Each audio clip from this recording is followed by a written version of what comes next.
കൂട്ടുകാരെ, ഇന്ന് നമുക്ക് എളുപ്പത്തിൽ 3 ചിത്രങ്ങൾ വരയ്ക്കാം.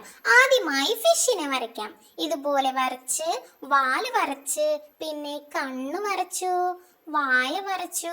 ഇതുപോലെ ഒരു ലൈൻ കർവായിട്ട് കൊടുക്കാം. പിന്നെ 2 ചിറകുകൾ വരച്ചു. കണ്ടോ, ഇത്രയേ ഉള്ളൂ ഫിഷ്. അടുത്തത് ഉറുമ്പിനെ 3 സർക്കിൾ വരയ്ക്കണം. അതിൽ ഒന്ന് വലുത്, പിന്നെ ഒരു ഓവൽ ഷേപ്പ്. 2 കണ്ണുകൾ കൊടുത്തു, വായ കൊടുത്തു. പിന്നെ ഉറുമ്പിന് ചെറിയ 2 കൊമ്പുകൾ. ഉറുമ്പിന് എത്ര കാലുകളുണ്ട്? 6. അങ്ങനെ 6 കാല് വരച്ചു. ഇതുപോലെ 3 ലൈൻ ഇട്ട് കൊടുത്തു. പിന്നെ കുറച്ച് ഉറുമ്പിന് അരിമണികൾ കൊടുക്കാം. കണ്ടോ, ചിരിച്ചു നിൽക്കുന്ന ഉറുമ്പ്.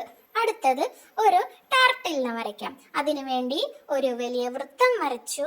മുകളിലായി ഒരു ചെറിയ വൃത്തം വരച്ച് 2 കണ്ണുകൾ കൊടുത്തു. പിന്നെ 4 കാലുകൾ ആമയ്ക്ക് കൊടുത്തു. പിന്നെ പുറംതോട് വരയ്ക്കുവാൻ വേണ്ടി ഇതുപോലെ ലൈൻ ചെയ്ത് ഇതുപോലെ ഡിസൈൻ ചെയ്തു. ഇഷ്ടമായെങ്കിൽ സബ്സ്ക്രൈബ് ചെയ്യണേ.